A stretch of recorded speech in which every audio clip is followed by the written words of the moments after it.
गुरु प्यारी सास संगत जी, प्रेम से कहना धन्यकार जी। सास संगत जी, आज की साखी का विषय है कि ईश्वर जो कुछ भी करते हैं हमारे भले के लिए ही करते हैं।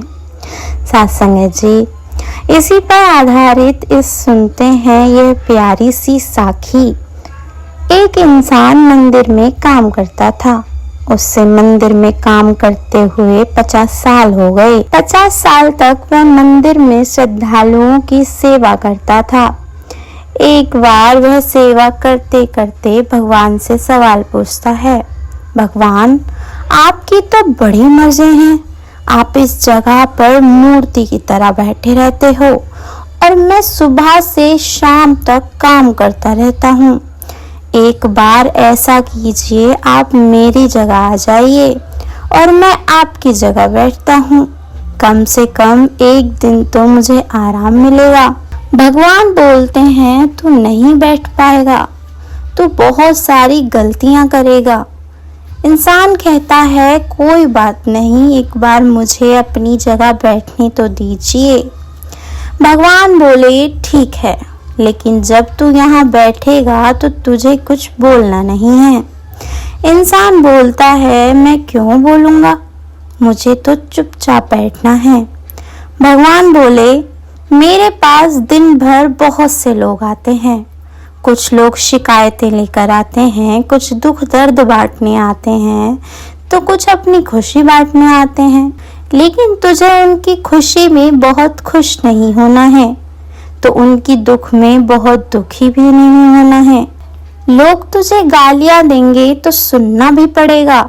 इंसान बोलता है, कोई बात नहीं, एक दिन रिप्लेस करके देखते हैं। आप मेरी जगह बैठकर देखते हैं तो ऐसा ही इंसान भगवान के रूप में बैठता है।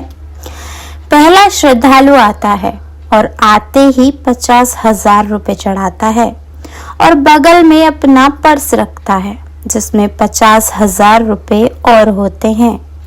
हाथ जोड़कर भगवान से बोलता है, भगवान, मुझ पर ऐसी ही कृपा बनाए रखना।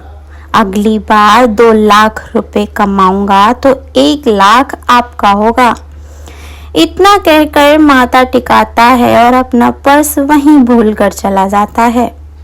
इतना देखकर भगवान की जगह पर बैठा इंसान उससे बोलना चाहता है कि तेरा पर्स यहीं रह गया, लेकिन वह नहीं बोल पाता क्योंकि भगवान ने उससे बोलने के लिए मना किया होता है। वह श्रद्धालु वहां से चला जाता है और दूसरा श्रद्धालु आता है।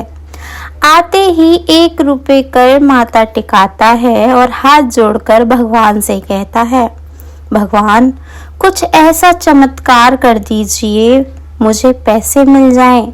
मुझे पैसों की बहुत ज्यादा जरूरत है। माथा टेकने के बाद जैसे सर ऊपर उठाता है तो उसकी नजर पर्स पर जाती है। पर्स को खोलकर देखता है तो उसमें 50,000 रुपए मिलते हैं।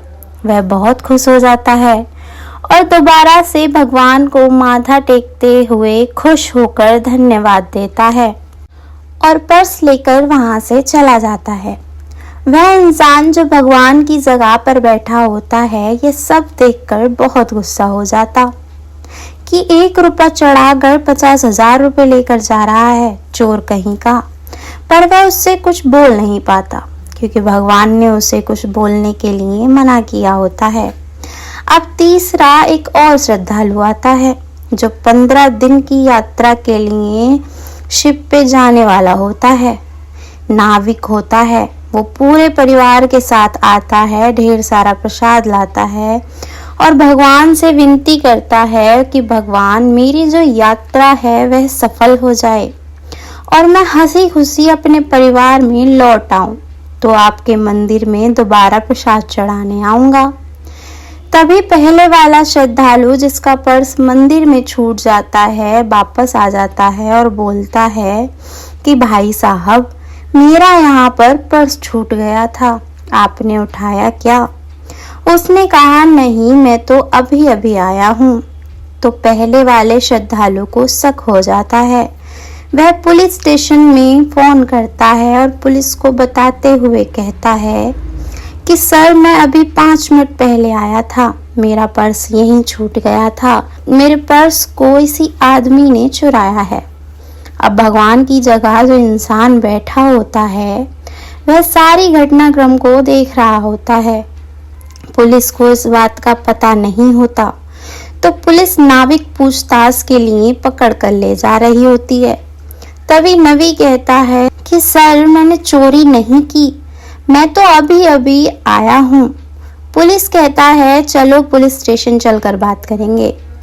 आगे भगवान की जगह जो इंसान बैठा होता है वह कहता है रुकिए। इतना सुनकर सब लोग हैरान हो जाते हैं। भगवान कैसे? उसने कहा बिल्कुल मैं भगवान हूँ और मैं भगवान के रूप में यहाँ बैठा हूँ और मैंने पूरे घटनाक्रम को देखा है कि इसने चोरी नहीं की है। तो पुलिस ने कहा तो चोरी किसने की? उसने कहा एक भिखारी आया था जो 1 रुपये चढ़ाकर 50,000 रुपये लेकर चला गया। उसका हुलिया बताता है तो पुलिस उसे पकड़ लेती है। जब उसे पकड़ा जाता है तो 50,000 रुपये उसकी जेब से मिलते हैं और उससे 50,000 वापस लेकर पहले वाले श्रद्धालु को दे दिए जाते हैं। भिखारी को जेल भेज दिया जाता है। नाविक अपनी नाव चलाने चला जाता है। जैसे तैसे शाम हो जाती, भगवान आते हैं, बोलते हैं और भाई कैसा रहा दिन? इंसान बोला भगवान आज तो मैंने ऐसा काम किया कि सबको इंसाफ दिलाया, अब तो कभी कर ही नहीं सकते। भगवान ने कहा क्या किया तूने? इंसान ने कहा इंसाफ दिलाया। भगवान ने कहा मैंने तो तुझे बोलने के लिए मना किया था ना, तो फिर तू क्यों बोला?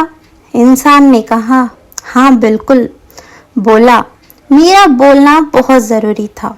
उसने बताया एक इंसान आया, उसने 50,000 रुपये चढ़ाए, उसका पर्स वहीं छूट गया था। दूसरा आया, उसने 1 रुपये चढ़ाए और 50,000 लेकर जा रहा था। तीसरा आया जो नाविक था, नाव चलाने जा रहा था, पुलिस उसे चोर समझकर जेल में बंद करने के लिए ले जा रही थी। तो भगवान बोलते हैं बेवकूफ़ इंसान, मैंने तुझे बोलने से मना किया था तो तू बोला क्यों?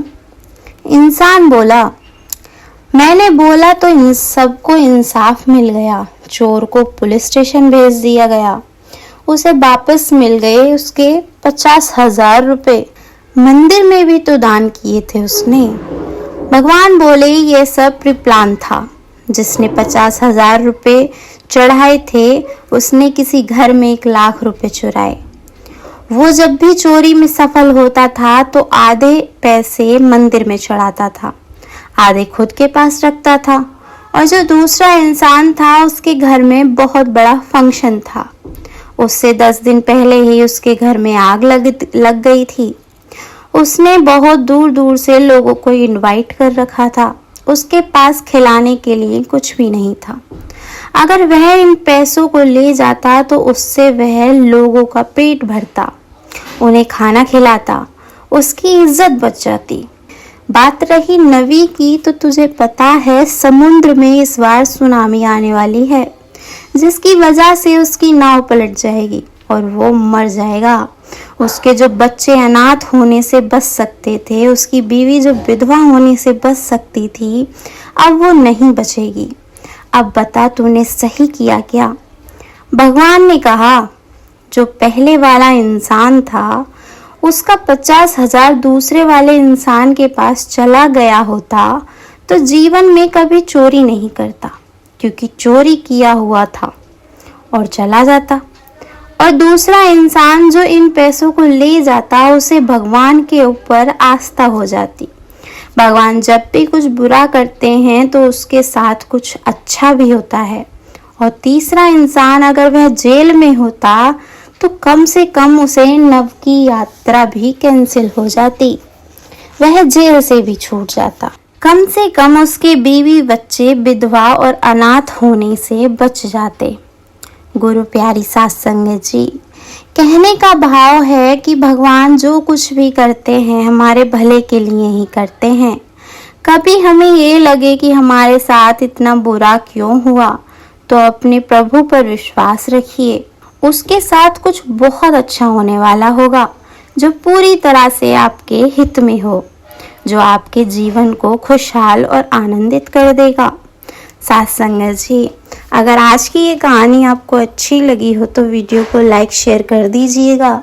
चैनल पर नए हैं तो चैनल को सब्सक्राइब भी ज़रूर कीजिएगा। आप सभी से फिर मुलाकात होगी एक और नई साखी के साथ। प्रेम से कहना धन्यवाद जी।